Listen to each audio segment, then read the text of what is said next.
So I'm here with Azad Essa, the author of Hostile Homelands, the new alliance between India and Israel. I've got the book right here. You guys can read it. Here you go. That's him. And he's on the show with us tonight. So it turns out that the new alliance isn't really all that new. It is an old partnership, a decades old partnership, which has now, of course, gone to new heights. Thanks to the twin ideologies, if you want to call them that, of Hindutva and Zionism increasingly finding common ground, and also the highly ideologically inclined governments of Israel and India finding common ground and partnerships in their twin occupations of Kashmir and Palestine, respectively. Now, there's a lot to unpack in this book, Azad. There's a lot of insights, there's a lot of anecdotes. It's painstakingly researched. I'm just going to recommend the hell out of it right now. I've already been recommending it to everybody I know for the past couple of weeks. And there are implications, of course, that go far beyond the borders of India and Israel into, the kind of world we are in and the kind of world we're entering. And we're going to get to that. Now, Azad, I'm guessing here that a lot of people across the world have cottoned on to this love that the Indian right wing and the India's right wing government has for Israel.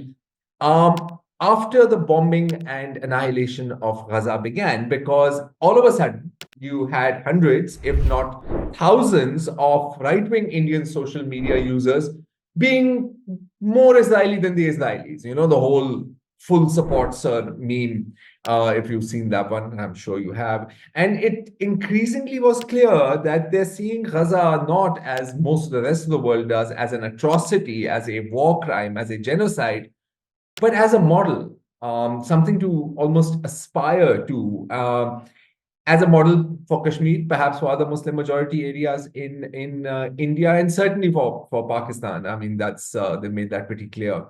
Now, we know this alliance doesn't come out of a vacuum. There's a history here that not too many people know about. It's woefully under-discussed. But I want to start with you and what started you on this journey. I mean, where did the idea of researching and writing about the nexus between India and Israel come from? Well, thank you so much for the invitation to speak with you. I'm really honored to be here to discuss this morose topic with you. Yeah, I was actually thinking about this question, why did I write this book just a few days ago? And I was trying to figure out, what were the sort of dimensions in my sort of in my growth, as a journalist and as a student of history to some extent, that led me to want to focus on this prior to this drama becoming so obvious to everybody else in a way, right? And of course, for Kashmiris and for Pakistanis, the story about India and Israel is a lot more clearer, right, than to the rest of the world because of the proximity to India and sort of the proximity to India's shenanigans as well, right, in the neighborhood. But to many others, it's when you talk about India and Israel, it still comes across as a bit of a surprise. So let me try to give you a somewhat short answer to why I focused on the book, why I wrote about the book. So I'm South African of sort of Indian origin, meaning my grandparents moved to South Africa in the 1920s or so. So this was prior to any state called India, right, or Pakistan. It's just the Indian subcontinent. And growing up towards the end of apartheid, apartheid was almost, on its way out. But growing up then, I was always sort of interested in India and somewhat proud of the fact, as a youngster, that India was such an important leader in the non-aligned movement, a friend of the anti-apartheid movement. And so, I wrote as a young person, a lot about Gandhi and Nehru and all of these characters, right? And so I knew a lot more about them than I actually knew about some of the South African heroes, right? Given that link, the historical link. But it was my introduction to Kashmir as a graduate student that forced me to sort of like peel back some of the popular myths about India, its foreign policy, that seem to have been built on many assumptions, and also projections, right? And I also noticed that there was a lot of hesitation among Indian liberals and leftists to accept that India has this history, right? A history of occupation, a history of pogroms, a history of majoritarianism as well. Despite sort of selling itself as a non-violent country, as a country that is sort of described as the world's largest democracy, and all of the things that come with being described as a democracy. And then when you sort of like compare to put it in contrast with Pakistan, with all the military involvement and military dictatorships and all of that, India seems like this like really progressive place, right? And secular. So there's all of these ideas that are naturally associated with it, right? But then when Narendra Modi becomes prime minister in 2014, I watched as Israel and India become closer, and that relationship, emerges out of the shadows, and they become strategic partners. Now, suddenly, there's a little bit more of an appetite to look at India a little bit more thoroughly, right? And then in 2019, Modi revokes the Kashmir's semi-autonomous status, right? The Article 370, Article 35A. And I was sent a video at the time showing the Indian Consul General in New York talking about how India would replicate the Israeli model in Kashmir. And he meant sort of building Hindu-only settlements, just as Israel builds these Jewish-only settlements. And he spoke about the Israeli model. Because we already have a model in the world. I don't know why we don't follow it. It has happened in the Middle East. You have to look at if the Israeli people can do it, we can also. Yeah. And the moment that happened, I was so shocked by not the comments, but the actual brazenness of the way he described it. And at that moment, I think I wanted to try and understand how a country that had been perceived to have been so close to Palestine, to be part of the anti-apartheid movement, all of these things. Suddenly, how does it start talking about replicating Israel? It's one thing to be a little bit quieter on these matters, right? But now you want to talk about actually duplicating a project. So how does that happen? And so I went on this journey. So that's basically a very short, sort of answer to you. There are other, twists and turns in between and prior, but that's sort of the story. Okay, that's interesting because that has been India, or at least was. I mean, hasn't been in living memory almost, I think. India's stance, right? Non-aligned movement. I mean, if you start with Gandhi, even Jawaharlal Nehru, they make all the right noises, right? And it really comes to new heights because of this alliance, like you said, this brazen sort of statement, right? That didn't come out of nowhere. It had been building up to it. So if before we talk about, say, Hindutva and Zionism, I mean, if we go back, I was reading again, I'm going to just refer to your book, and you specifically mentioned that the 1962 Sino-Indian War was in many ways where Israel and India started coming closer together. Can you dive a little bit into that? How exactly did that go down? India only recognizes Israel around 1950. It joins the non-aligned movement. It essentially positions itself as the leader of the non-aligned movement in many ways. Then the popular narrative is that Israel was not involved with the non-aligned movement and was not invited. But when you look at some of the documents and some of the minutes and some of the actual analysis of the time, you find that actually Nehru was quite okay with Israel actually joining the non-aligned movement. And it's actually Pakistan, sort of on behalf of the Arab world, as well as certain segments of the Arab world, that actually oppose this. And that's how Israel, doesn't join it. So now the question is, the point is that India was actually softening its view already, in the 50s towards Israel, but it had a self-interest to continue on its path towards, projecting itself as pro-Palestine, and that has a lot to do with Pakistan, because of the issue, the question of Kashmir. It's about the question of partition. They found that, or they felt, the Indian National Congress or the independence movement felt that Pakistan was like a blot on the history, right? Like it was something that they really regretted. So in that case, in that way, they couldn't talk about, they couldn't reconcile with being close to Israel on the basis of the fact that they were against partition in one place, and against a partition, and they had to be against the partition in Palestine as well, right? So they didn't want to sort of muddy the waters in that way. And the third thing is that in terms of self-interest, they wanted energy sources, right, to keep that pipeline open from the Arab world.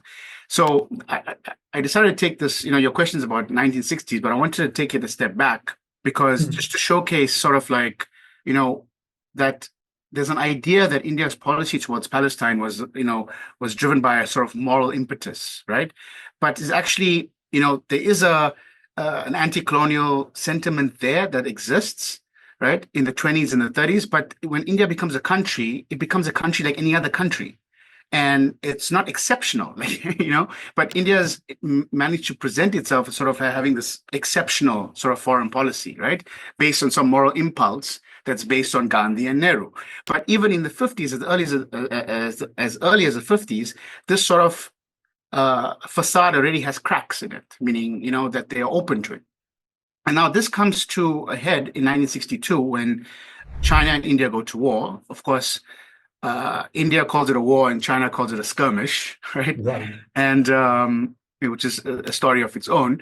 But they're struggling on the Himalayan mountains, and India requires more ammunition, requires specific types of arms to fight the Chinese.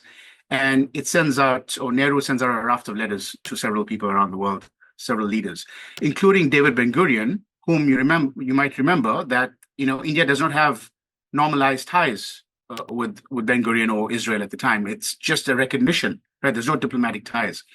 Nonetheless, they send these letters, and Ben-Gurion writes back and offers these arms, and Nehru, thanks him and says, "Can you send these weapons in unmarked ships?" And that kind of, that little punchline kind of shows the hypocrisy, right, and the double standards.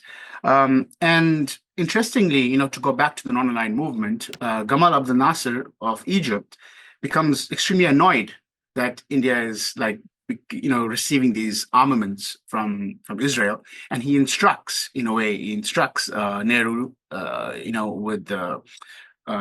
instructs him to stop these arms deals, and Nehru agrees, but actually the arms deals continue, and it goes on in 65, and it goes on in 71 with the wars with Pakistan.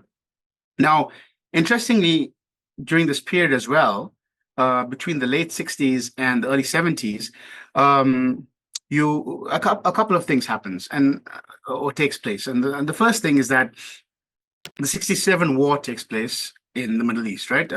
Palestine, is occupied after the 6-day war, and India looks on, or the Indian army looks on at Israel with a lot of admiration.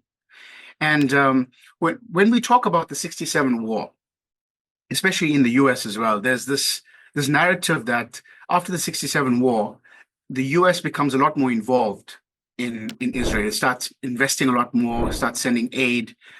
It becomes the biggest arms supplier to Israel. So that, for the activists over here, they mark that moment, but not many people think about what is actually happening, in another part of the world, which is India, right? Which also looks at the 67 war, and they start studying it, because they feel, maybe we're on the wrong side of this in terms of a geopolitical position, right? Maybe we're on the weaker end of this. We need to be on the stronger end of this. So that pressure points, or the pressure starts building from that moment.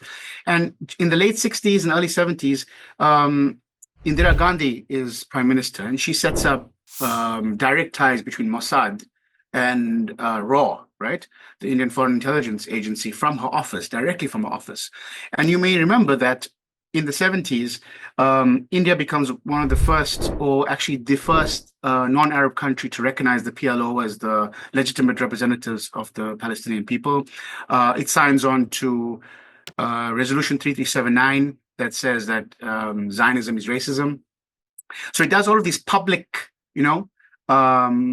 postures as such when it comes to denouncing Israel and Zionism. But secretly, it's building these ties with the Israeli military. And the Israeli military, it's also very fascinating because even though they understand that, or they know that India has this sort of like ambivalent relationship publicly with them, right? Or not ambivalent, actually quite hostile relationship. They are fine with actually continuing to push like a parallel system of arms sales to these countries, because their long-term plan is that at some point these countries will have to rely on them, or that the policy might change. So I don't know if this answers your question, but kind of, I'm just trying to give you a hint of all the different dimensions that are taking place at that time in the 60s and 70s, of which then we get to the 80s, and then in 1992, India normalizes ties. I know does that suffice for that time? But I think so. I mean, again, it's it's that old sort of dichotomy. I don't know, you can call it hypocrisy, you can call it contradiction. The difference between the public stance and the private dealings, right? Now, speaking of contradictions, and we'll come back to the 80s and the 90s. When we look at Hindutva and Zionism, I mean, you talk about the admiration or the awe that, and India and many countries, I think, saw the Arab-Israeli wars, and the way that Israel prevailed in them. It seems that the Hindutvadis, like adherents to Hindutva, I mean, look at Zionism with a similar kind of awe. I mean, like this is where we'd like to be. So where does that ideological entanglement start from? Because I mean, Veer Savarkar, right? We can call him, say, the father of modern Hindutva. I mean, if that term applies there. I mean, he also had this strange sort of contradiction in thoughts. I mean, I don't know. A lot of people seem to be able to reconcile this. That on the one hand, he's an admirer, of strong men of Hitler. On the other hand, he's also admiring what the Jews are doing in Palestine. And he takes what he calls the inability of Jews to assimilate in Germany, right? Sort of proving in his mind, say, a two-nation theory, and applies it to Muslims and Hindus in India. I mean, do I have that more or less right? So it starts from there. How did it get to this level of blind ideological devotion? I mean, where do the links between Hindutva and Zionism really begin to get strengthened? Yeah, that's a good question. It's also a big question, and there's a lot to try and explain here. Let's say, okay, let's start with the early 20th century, right? There's a lot of independence movements that come to the fore, including in India. And Hindutva activists, they become influenced by European thinkers, including a guy called Max Muller, who kind of sees and, kind of postures this idea or projects this idea that India is the cradle of civilization.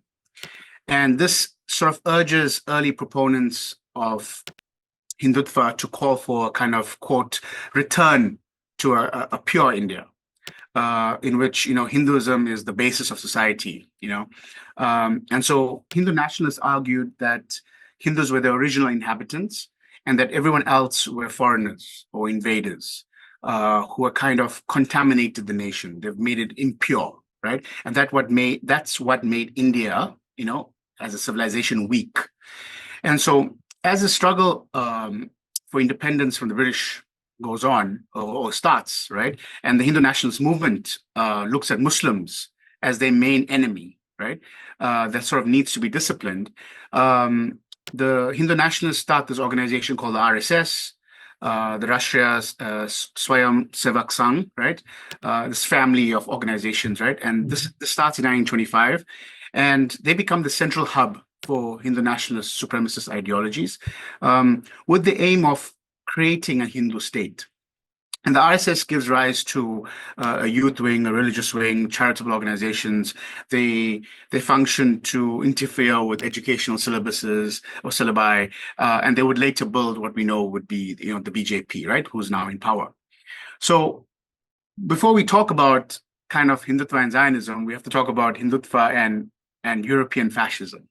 And I think that's important. In the 1920s, in the 1930s, the RSS and the Hindu nationalists kind of look at fascist Europe, the regimes in Europe, like Mussolini, for instance, in Italy, for inspiration.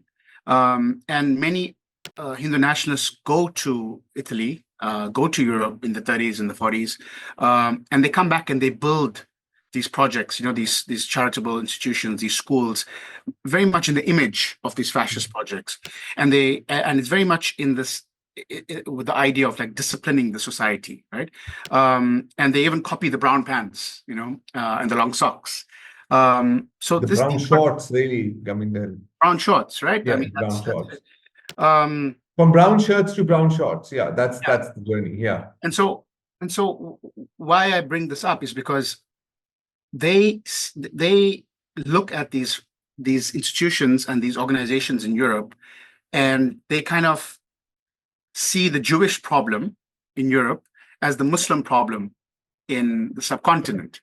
And so they simultaneously, admire how Jews are being treated, and then admire how those same Jewish Zionists who then move to Palestine, how they then treat Muslims there. So it's basically about the replication or the sort of admiration and then replication of a fascist sort of idea, right? About inculcating a kind of new Hindu in a way, in kind of the same way that right wing, or what we call right wing Zionism, revisionist Zionism, had tried to create a new Jew, right? Because the idea of the Jewish diaspora, right, for many Zionists was that they're very weak, right, and they're easily assimilated. But now, if you have a new Jew, sort of, who goes to Palestine and becomes the settler, who's able to defend himself, right, and take what is so-called rightfully his, right.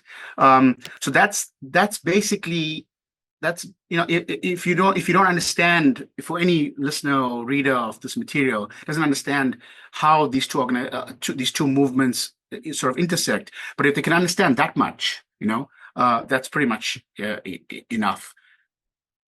Yeah, I mean, it's really just sort of like a worship of power and exclusion, right? In many ways. So I mean, if there's an apparent contradiction that, hey, I mean, you agree with what the Germans did with the Jews, and you also agree with what the Jewish settlers or the Zionist settlers are doing with Palestine. There's really no contradiction there, because it's more about the kind of muscular model that we want for ourselves. And both, I mean, that's something you write about in your book as well. I mean, both Zionism and Hindutva, they rely on this sort of manufactured history, right, which sort of also, but not sort of, very clearly erases the contributions of any other group to that idea, which is interesting.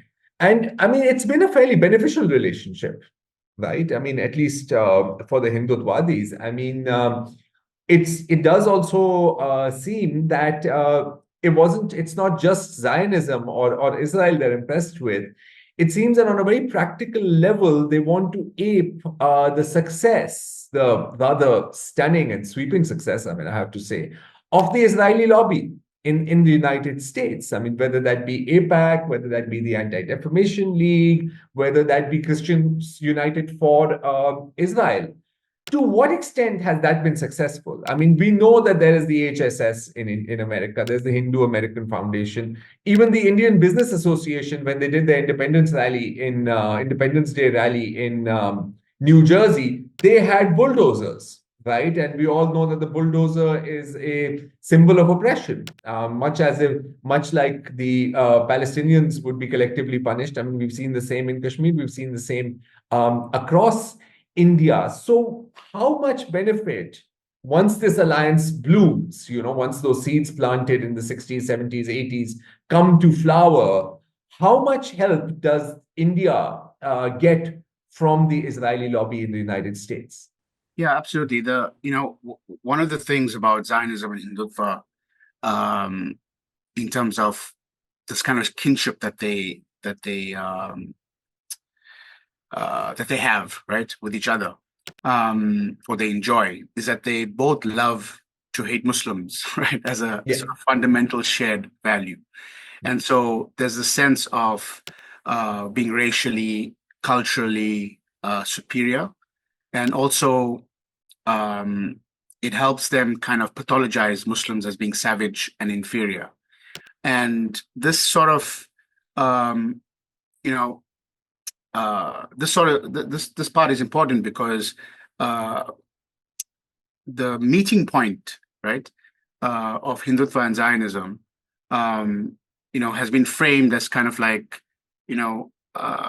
today has been framed as like the latest exchange between these two ancient races, these two ancient civilizations. So it's kind of like they're suggesting that there was exchange before, right? And there's these two oldest civilizations that existed, and these Muslims came in and kind of changed things, converted people, and kind of these people are not from there, right? And now finally we are asserting ourselves and taking back our native lands in the form that we want it to be, right?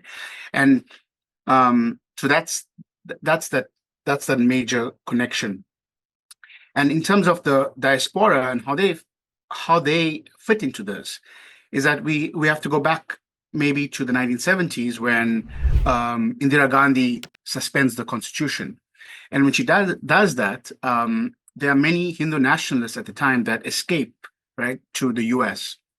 They come to the US and they set up their lives here, right? And many of these people who are connected to these leaders and stuff, they accumulate a lot of wealth. Maybe they're doctors, maybe they're in tech, maybe they're lawyers or in education. And 2 decades, 3 decades on, in the early 90s or so, you have this strong Indian American community that has a lot of wealth, but very little political clout in the US. And they kind of look at the Jewish Zionist community and they look at them as kind of like a community that they want to emulate. They want to model themselves on, because when they look at the Jewish community, right, they're seeing a community that's also quite affluent, but they're also seeing a community that has an outsized sort of influence over US politics. Now, I say that with the caveat that it's not all Jewish people in the US, it's the Jewish Zionist lobby, right? Absolutely. But from the Hindu American view, it's the Jewish American community. So it's sort of like, it's almost an anti-Semitic trope as well. Like they just look at all Jews as being close to power. Now, so they then align themselves with Jewish Zionists, right, to access that power and to learn from them. Now, simultaneously, right, there's something that you said that was interesting. You said that Hindu nationalists in particular benefited from being close to the Israelis, and the Indian state benefited it. But the question is also, why does Israel want to be close to India all these years? And the benefit that Israel gets by being closer to India is that it accesses all of the social and cultural clout that comes with India. So the international goodwill of Gandhi, the international reach and soft power of Bollywood, right, and yoga, right, so when and then the idea of it being a democracy, and also the non-aligned movement being attached to India, so it brings in large chunks of the third world with it, right? And maybe changes their mind about Israel. So that's their agenda, right? And there's also a third leg to it, and that is there's a huge market in India, and there's a huge labor supply in India. So there's a lot to gain for Israel as well, right? But it'll take a little longer. So now, so you have the Indian Americans, in particular the Hindu Americans, wanting to be close to the Zionist lobby. You have the Israelis who want to be close to India, and what do you have? You have India, who wants to be closer to the US. And so Rajiv Gandhi in the early 80s, is told, if you want to join the global economy, you want to be closer to the US, you want to shed sort of all the skepticism that the US has about India being closer to the Soviet Union, for instance, you've got to change your policy towards Israel. And so these kind of streams all come together in the 80s and the early 90s, in which you have all of these different interests kind of aligning.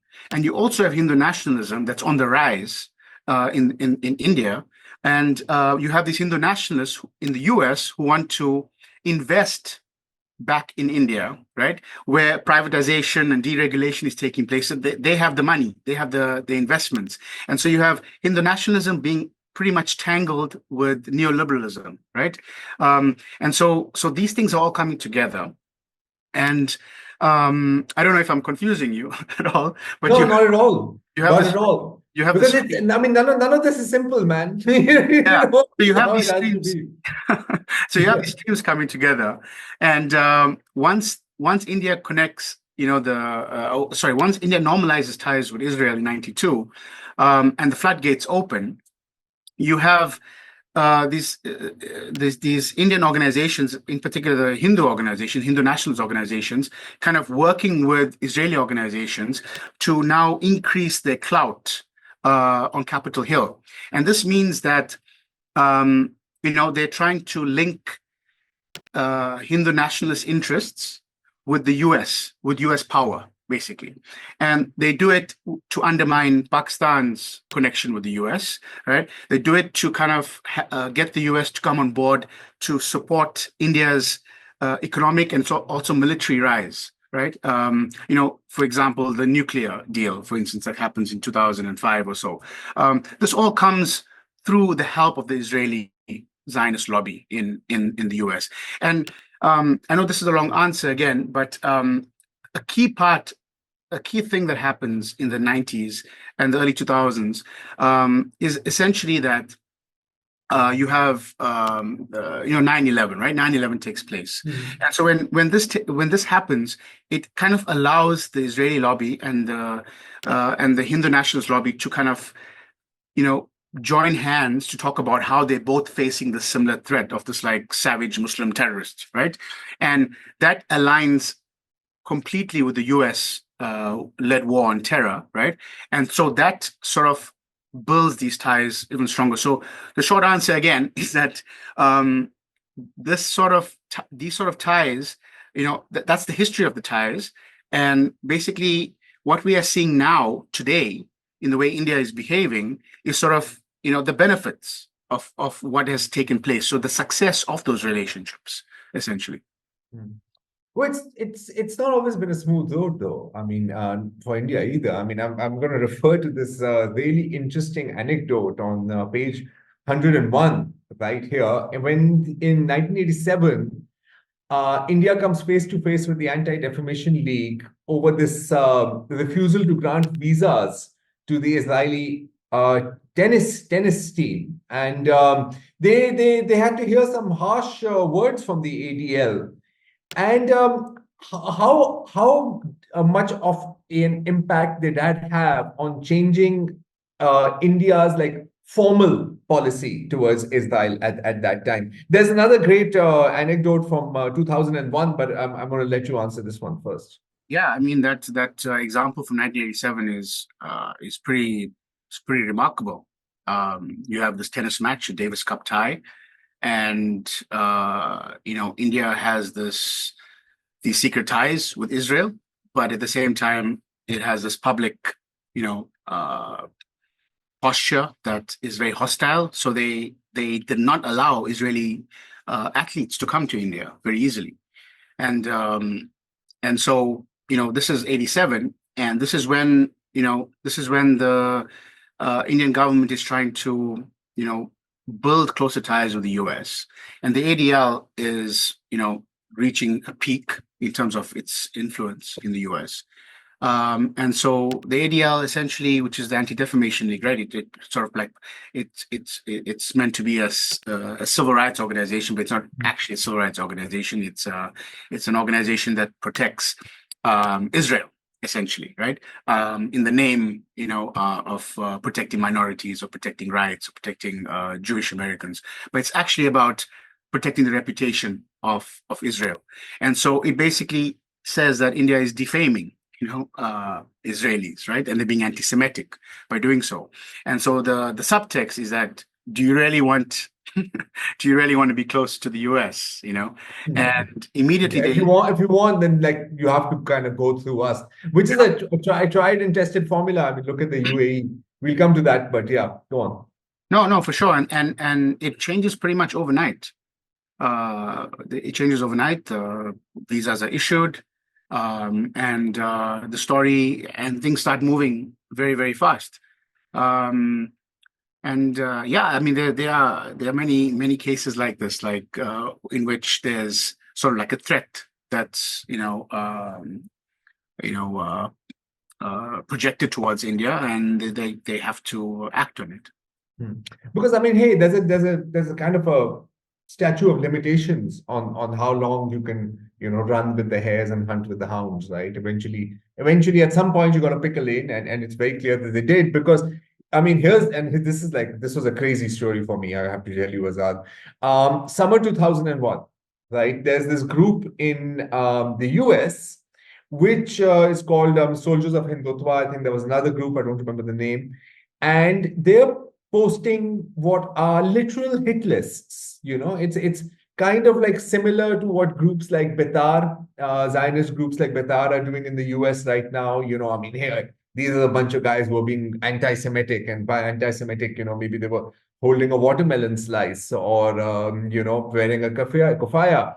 That's anti-Semitism now, apparently, right? And you got to deport these guys. So Soldiers of Hindutva were doing something similar, and they had their website sort of blocked, taken off the ISP, and they turned to for help to a Zionist extremist who was in fact a pupil or a close ally of Mir Kahane. And I mean, if you guys don't know about Mir Kahane, look that up. Look up Baruch Goldstein. Look up the Cave of the Patriarchs massacre. Right, you'll figure out who these guys are. They're pretty much running the show in Israel right now.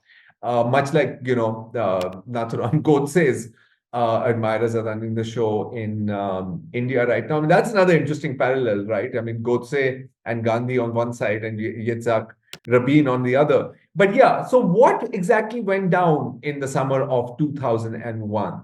Yeah, that is quite a story. The other group that you're referring to is called Hindu Unity. It was like Soldiers of Hindutva and Hindu Unity. So they put up this sort of hit list of people who are speaking up about the rise of Hindu nationalism. You may remember that during that time, the BJP were in a coalition, right, and running India right at the time, and this is when India starts talking about like India shining and all of those kinds of things. That's the sort of marketing ploy that they took up at that point, and so this list is taken down, or this website is taken down, and then he basically this Hindu nationalist goes to a Zionist in New York, and he asks for help, and they put that website up, and the takeaway is that he doesn't know anything about India, that Zionist guy, but all he knows is that this website was about protecting sort of Hindus from Muslims. And that was the only connection that he that's all you need. That's all he needed, right? And they put that site up. And it's remarkable because when people think about these lists, I really appreciate that you brought up Betar, because Betar is a fascinating organization. Fascinating I say fascinating because I don't have the vocabulary to find the right word to actually describe what they really are. There's a lot of words we can use, but I think we can stick Uh, with fascinating for now. Yeah. and they actually also start around the time of the RSS. So it's between 923, 925 that they also start, which also gives you a hint of the linkages between Zionism and the fascist regimes in Europe. So it's not just Hindutva that has ties with these fascist governments and fascist organizations. It's also these Zionist groups that draw inspiration. And it's Betar that talks about, Vladimir Jabotinsky is the one who starts Betar. And he's the one that essentially tells Zionists and tells Zionist Jews that, you can't stop pretending that, that you are a nice settler in a way. You need to make it clear that we're here to take the land, and Palestinians know why we are here, right? So don't, all this talk about democracy and all this talk about sort of working together. Those are all those are all farcical things, right? Keep it real. We're here to kill you. We're here to take your land. And Straight so, up. yeah, and that's a fascinating part, because so for a while, just like Hindu nationalism also disappears in India to some extent, right? Disappears, or it's under the radar because of what happens to Gandhi, for instance, right? And the RSS is banned and all of those things. But it's sort of there's a concealment, right, that takes place. And that concealment takes place in India and also takes place in Israel as well. In fact, Edward Said talks about it. I think he says something like Zionism is the basis of the state of Israel, despite the state's attempt to conceal it, essentially. And so what that means is that now you have a situation in which people like that guy who made that site, the soldiers, whatever it is, Hindu Unity and Soldiers of Hindutva, and the Jewish Zionist guy who part of the Kahan group, they are the basis of the state, that they have come to the surface, essentially. And so that incident in 2001 showcased it was kind of like a hint of that relationship to come, right? And also a hint of how important anti-Muslim bigotry was going to be with regards to gluing this relationship together. And the last part is how New York and the US was going to be the hub for this kind of nonsense. So, and for this It's the land of opportunity, man. And it's an opportunity for all such things. All such things. And to talk about your bulldozer story, I reported on that story in New Jersey, and I went to the town where it happened in Edison, and Edison is it's like in central New Jersey. It has a lot of Indian Americans. There's a lot of Pakistani Americans also in the vicinity as well. And it was a shocking thing that where you have an Indian Independence Day rally, and then you have a bulldozer that's added in as one of the floats in this rally, and it's sort of just rolling down the street, sort of innocuously, and it has posters of Narendra Modi, and it has posters of Yogi Adityanath, right, who's known as Baba Bulldozer, because of him sort of using that this sort of this machinery to essentially intimidate and to suppress and to basically punish people, right, that don't toe the line. And this bulldozer, I saw videos. This bulldozer actually rolled down the street and then stopped outside Muslim restaurants and just parked off for a bit. It was very wow, I did not know that. Absolutely. And I spoke to I went to towns town meetings about it, town council meetings, in which people were discussing what this meant and trying to explain why it was a problem. And I spoke to town council members, right, people who run the town, and many of them well, I won't say many of them, some of them expressed a lot of fear that they don't want to be quoted on the record because there's so much of intimidation from Hindu nationalists in this region. These are, sorry, I'm gonna pause right here. These are non-South Asian. These are white town council members. Yes. And they're afraid of being intimidated by the Hindutva lobby in Edison, New Jersey. Yeah, in the United States of America. I don't Land of the free, home of the brave. Yeah, and I don't want to get into the racial aspect of it because these town council things. What I can say, they're not South Asian, basically. All right. Yeah, Okay. not South Asian. Yeah. All right. Sorry. And so they're not Indian, they're not Pakistani, not Muslim, nothing of the sort. And they're saying office holders. Office holders. We don't want to get into this because it's dangerous for us. And the town's mayor is actually an Indian guy who's pro Hindutva. And so it's very much here. It's very much in the US. It's all around us. And it's hard to escape, actually. It's very hard to escape. Also, there's the sense that,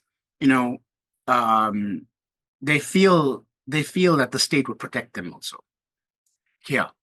There's an entitlement, there's a kind of impunity. There's an impunity. Of impunity. Yeah. Because much like the Zionists, right? How do you explain to the greater public that these nice people, from India who are known to be, just about songs and dances and nice cuisine and yoga, when Muslims are the victims of that, the oppressed, because it's in this imagination, it's Muslims who are the dogmatic fundamentalists, right? So there's a problem here, and it's actually growing. Yeah, I'm surprised that you are saying that you don't know some of this, because that to get academics to talk about Hindu nationalism these days is very hard in the US. They don't want to talk about it. No, I saw what happened with the few who did. I think there's Dr. Audrey Trushkel. I don't know if I'm pronouncing that right, but correct. Yeah, I've rarely seen one person get so many rape threats just for posting an essay on Aurangzeb. But here, live and learn, right? At some point, Professor Trushki had to hire private security for her talks. Yeah. So that's where we're at. Yeah, it's interesting. It's an anecdote that a friend of mine was telling me. This is like many years ago, that he was having a sit down with some people at the State Department, and and the conversation came to India, and he didn't have a very favorable attitude. Obviously, I'm not saying that was the attitude of the then US government, but he was like, they come into these meetings and they're trying to bully us, and we're like, what do you think you are, Israel? Because they're the only ones who can tell us what to do, So you can see that sort of sense of, entitlement. We have arrived and this is our moment. Now, we were talking about bulldozers, right? And that is very much part of, quite literally, the machinery of oppression. We've seen how caterpillar bulldozers are used in occupied Palestine, so on and so forth. I think we all know about that, and I'm going to get into that in greater detail. When it comes to Kashmir, how many Israeli methods do you see being used? Whether they're tactical, whether they're technological. How much has that occupation learned from the occupation of Palestine, in your view? Yeah, with the comparison with Kashmir, it's always a quote unquote dangerous thing to make comparisons in which, to make a blanket comparison, right? Sure. Meaning that, of course, one of the arguments in the book is that Kashmir and Palestine share many similarities, and the tactics that these two countries use are very similar. in these two places. And at the same time, Kashmir and Palestine are not the same. And we can see that, like, with this genocide taking place in Gaza, right? There's no place that's comparable to Gaza at this not point, at all. right? So, and I know you're not asking that, but No, not at all. but I think for like the audience, people should be, honest about, these comparisons. And so when we talk about the connections between Palestine and Kashmir, we're talking in many ways about the occupied West Bank and Kashmir, right? Indian occupied Kashmir. And we, from the beginning, right? We're talking about from the 40s, when India becomes a state, Pakistan becomes a state. You have, even from that moment, you have ethnic cleansing that takes place in Jammu, right? Which many people don't necessarily want to talk about. So ethnic cleansing takes place in a similar way that ethnic cleansing took place in Palestine with the Nakba, right? And then from that moment, you have militarization, you have extrajudicial killings, you have torture, very similar things, right, with the West Bank. Later, when there's an armed resistance, that emerges, you have even further, torture, enforced disappearances, special legal frameworks that allow the armed forces to operate and conduct their operations with impunity, the ability to hold and detain kids or anyone for whatever reason, that they deem necessary. These are also two issues that that began they began during the early days of the UN, and they both remain sort of unresolved, right? There's a plebiscite that's promised and demilitarization, and this has not taken place. And one of the things that's also similar about, the methodology, right, and about these occupations is that they both run or imposed by two countries that hold dear their reputation as a democracy, right? Yes. And so that's also a method. It's a method of sort of erasing their crimes, because it's like, oh, we're the world's biggest democracy. Oh, we are the only democracy in the Middle East. So how can We're it? the biggest democracy in the world. Yeah, And it runs together, right? 100%. How can it be, right, that we that these accusations are true, these claims against us, because we are regarded as these democracies, and a lot of it is done, with the subtle comparison with the neighbors, essentially, with Pakistan, for example, right? So it's like, or not so subtle comparison, really. not so subtle, right? It's a pretty blatant comparison, man. Yeah. And so both have horrific records against journalists and civil society in these places, right? And so when we talk, and then when we think about Gaza right now, it was under siege. It has been it was blockaded, and likewise, Kashmir has also been under communications blockade from the rest of the world, right? And there's been travel bans, including passport removals, right? And both aren't allowed to express themselves either through non-violent or armed resistance. These are all essentially kind of ignored or vilified, right? And then there's so these, for me, those are methodologies and tactics that are similar, and kind of the broad strokes of how they are similar. And then there are other kinds of things, right? The Indian Army actually uses actual Israeli weapons in Kashmir.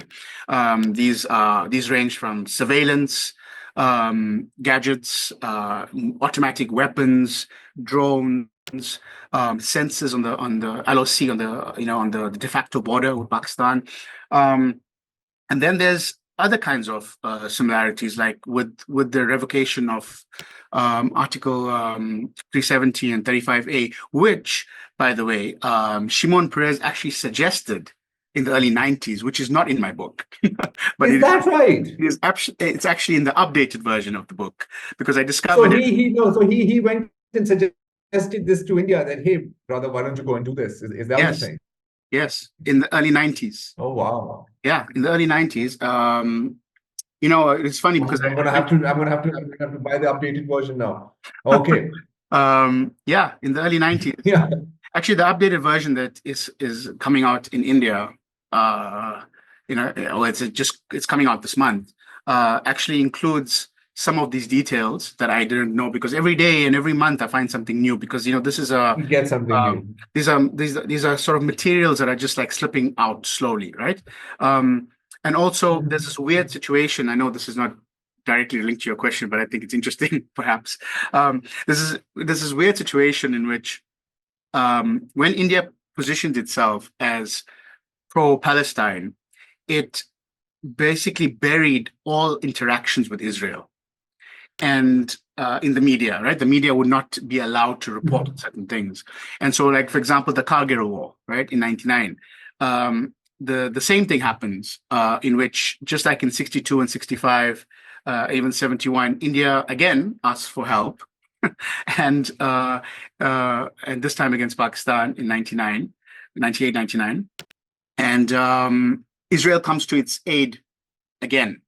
And this is very fundamental to the situation that we are in right now, in which India is supporting Israel in this genocide, right? Because when India asked for help, it was under sanctions from the US for the nuclear tests in 98 in Rajasthan. And Israel actually ignored the US and helped India at that time. And so India, at least, India basically says that, you came to our aid when we needed it, right?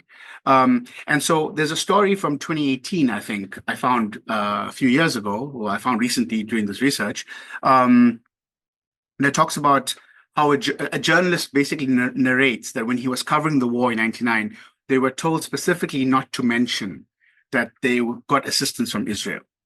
So now, why am I saying this? Is because now a lot of these stories are coming out because the Indian state now wants to exaggerate the links with Israel. Yeah. I mean, it's masks off Yeah. plus, right? Yeah. So now they want to project that they have this longer history, right? And that it was the Congress Party and all the media organizations that were trying to sort of like, I don't know, placate Muslims that didn't want to talk about how they were linked with Israel, right? But just to sorry for the side part. I enjoyed it. Yeah. I like sidebars. Sidebars are great.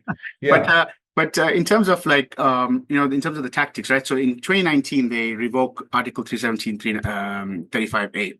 Now, what does this mean, right? It means that Indians are able to now move into Israel, moving to Kashmir, my apologies. And it means that it allows the Indian state to then shift some of the laws and the domicile laws. And Indians now come in and they're able to buy land and they're able to become residents. And this kind of allows the state then to kind of, start pushing demographic change, right? So if there is some type of referendum, is there some type of vote that takes place in the future, the population has shifted, so then maybe there won't be a dispute anymore, right? And so you have this ploy to now build Hindu-only settlements in Kashmir, like a direct duplication of the Jewish-only settlements. What I spoke to you about, in the first question. Now, as part of that, part of the tactics of taking over the place, part of this colonial tactic as well, has also been kind of trying to shift or change the ecology of the place. So you have Israel. So Israel goes into Gaza over the past several decades and the West Bank, and they pull out olive trees, and they pull out these trees, and they also change, the farming, the cultivation, right, of crops in Palestine, in the West Bank. So they change the ecology of the place, and what this does is that it kind of destroys the history of the land, the memory of the land, and it also, by planting Western type of trees, like kind of like pine trees, they kind of reimagine the environment, right? And make it look different. So they kind of detach people. And this is part of, again, this colonial impetus, which we have seen in other parts of the world, like the US itself has done this in Puerto Rico, in Hawaii, in which they destroy the agricultural yield of farmers and make farmers sort of dependent on the occupying power, right?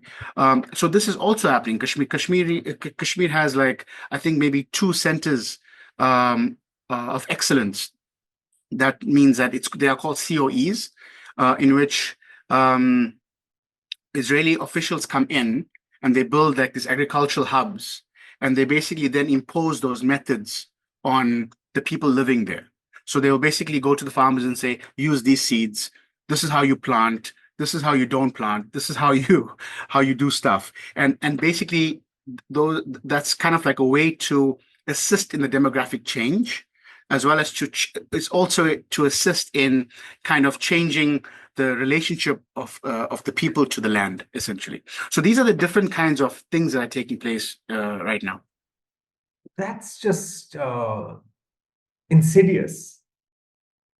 I mean, there's other words that I could use. I'm going to stick to insidious for now, right? Ecology. From ecology, we're going to do a little shift to technology, right? There's the whole technology of oppression and of surveillance, and Israel excels at it. Now, this leads me to Pegasus, Israel's NSO technology company, I believe.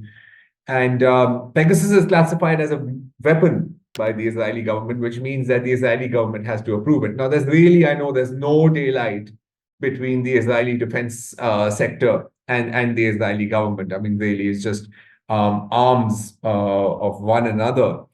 To what extent, and I came across Pegasus, just a little personal point, when it was used by the UAE against a couple of activists there. And then, of course, we were also told that perhaps it had a role in the surveillance of Jamal Khashoggi, and we all know how he ended up. Now, it's I think beyond doubt that the Indian government also has access to Pegasus. Do we have any information about how they've used it in India or beyond? How they've used it in India? Like how India has used Pegasus. That's basically what I'm asking. Oh, okay. Is that the only Israeli surveillance technology? Yeah. Yeah. So when it comes to Pegasus, what India did is that they essentially, I think they selected around 2,000 numbers from around India, from Kashmir as well, and they planted the software onto the phones of journalists, even opposition leader Rahul Gandhi apparently had it. Several Kashmiri journalists, I think, were also found to have had the surveillance technology. There were also some Dalit activists that also were, I think also jailed as a result of the surveillance technology, right? And the Indian state, to a large extent, has basically refused to engage on the matter. And the calls for investigation in many ways have been denied. Debates in parliament have been quashed. And even though there's an attempt to push for banning Pegasus around the world, right? NSO, also faced a lot of blowback, even from the US. What we have seen is that the Indian state has started talking to other companies, basically, to get this kind of surveillance technology. So they may be using other kinds of cybersecurity, like hacking tech, to kind of not only, see what people are up to, right, on their phones, but also to plant information on the devices. And then basically, when you plant a certain kind of plant certain types of information on a device, then you basically sort of alert the police that this guy is up to some kind of national security activity, and then they are arrested. So that's sort of how they've used this technology. Surveillance has been an integral feature of the Modi government. In fact, this this incident in Pahalgam is probably going to result in even more surveillance, right? There's also recently that something else that took place recently is that the Delhi government started expanding artificial intelligence facial recognition technology across the city, and that's also said to be linked to an Israeli company. But I'm still doing research on that, so I'm trying to figure that out. I mean, the whole point of the surveillance technology is to essentially target those who express any kind of dissent or critique of Modi, and to try and intimidate them, right? I mean, it's constant surveillance, constant monitoring, and it's in this way it's similar to how Israel does it. It's also similar to how other countries do it, whether it is the Chinese or it is the Moroccans as well.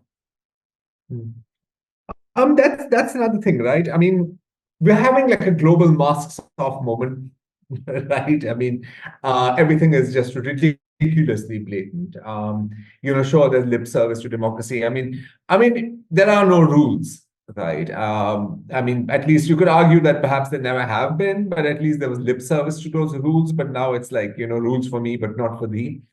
And we see that Israel is increasingly close to far-right movements around the world. I mean, the AFD, National Front, Meloni, so on and so forth, right? And they're having their moment in the sun. And there's absolutely no contradiction, I think, in Zionists' minds. It might even be an advantage that you can absolutely have anti-Semitic roots or anti-Semitic thoughts, but you can also be incredibly pro-Israel.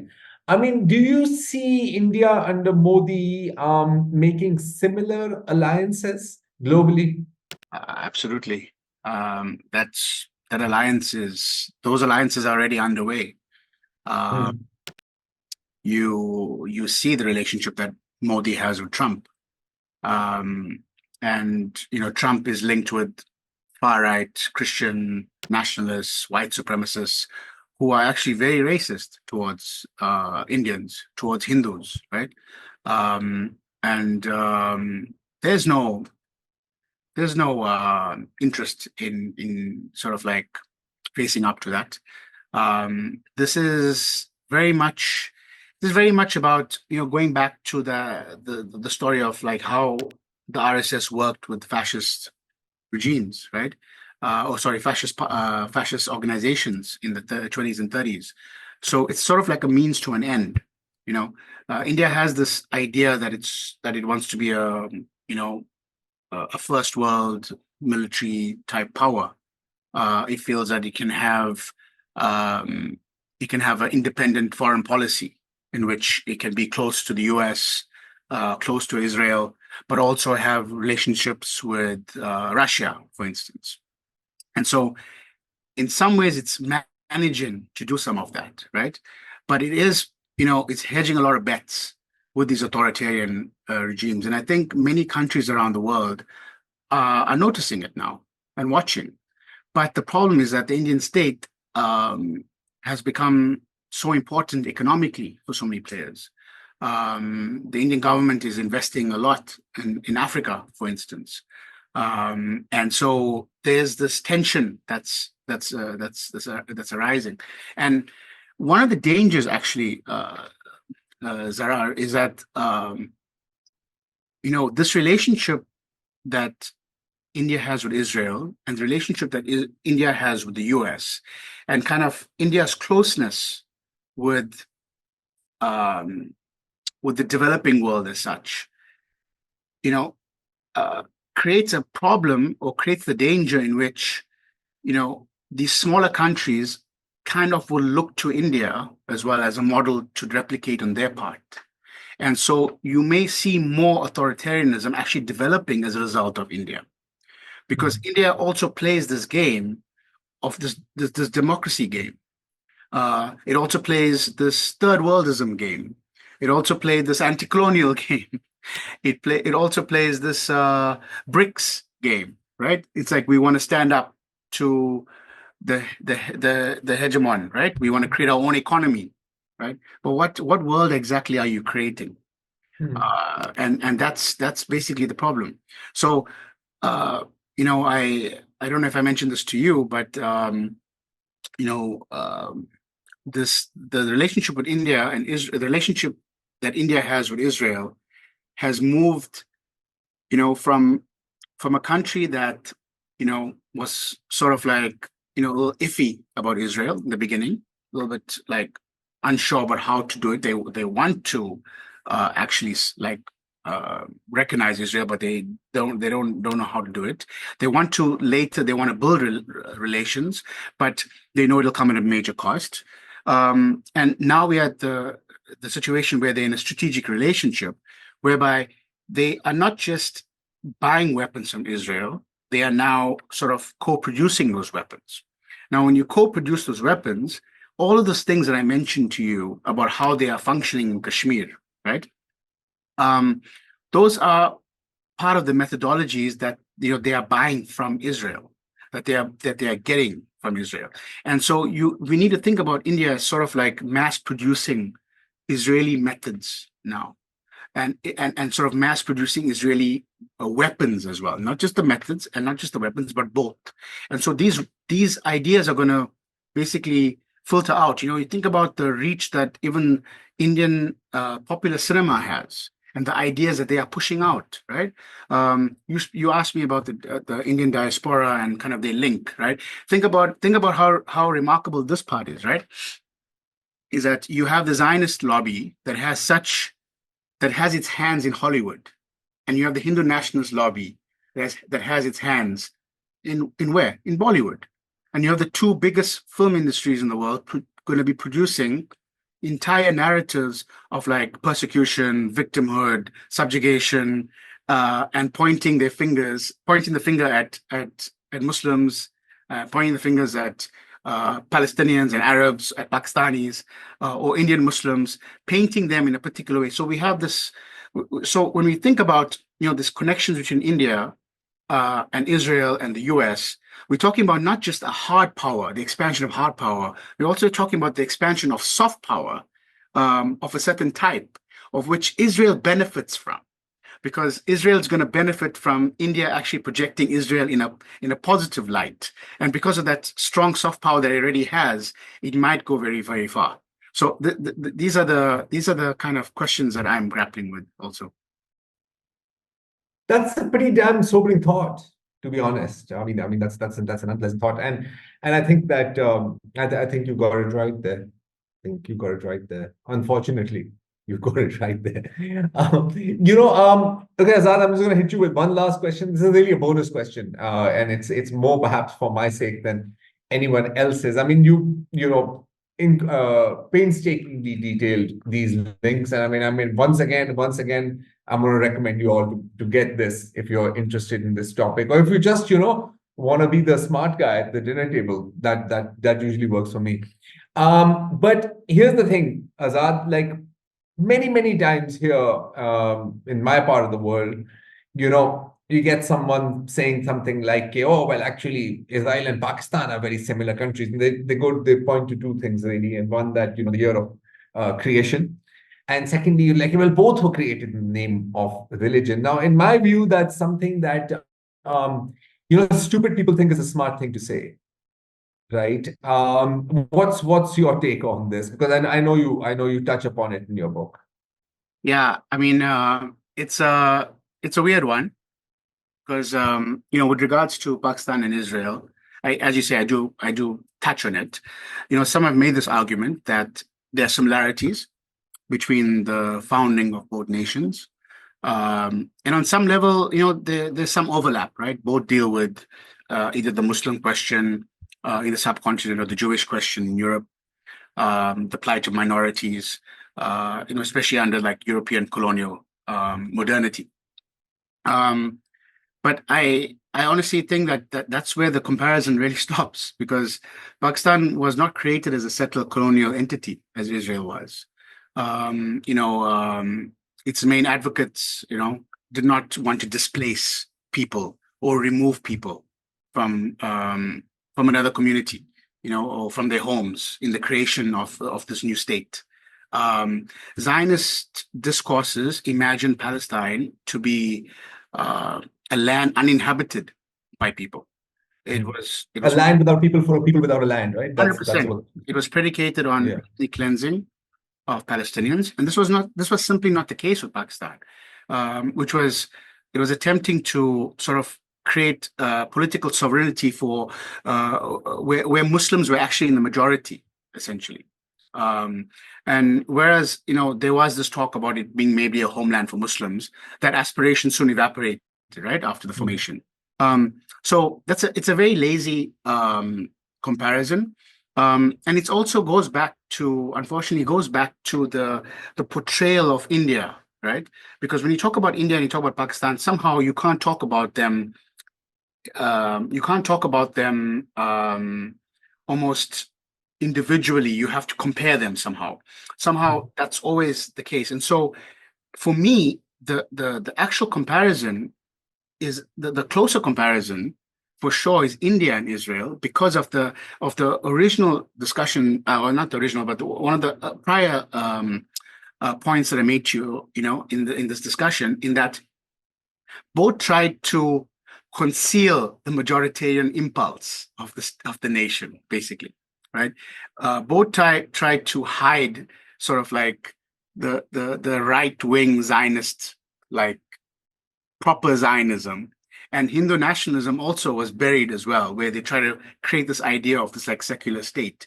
Meanwhile, the state actually is Hindu majoritarian from 1947. The state is conducting an occupation in Kashmir, right? The Indian state, partition takes place, and the Indian state had to be put together, right? It's not like it was a natural state that was created. There was like special laws in the Northeast to push like places like in Manipur and stuff to be part of the nation. You have to go and annex Hyderabad, right? All of these things are just buried under this larger national myth, right, of India. And the story is that Pakistan broke away from India, but there was no India. There was no state as India. It was when you think about even prior to Modi coming in, there were so many pogroms against Muslims in India. Look at the condition of Dalits in India, right? So when you think about those arguments, it's actually, in some ways, you could say that what is happening in India now is actually the real story that has come to the surface, basically, which is the same with Israel. Like, this is actually what Zionism was about.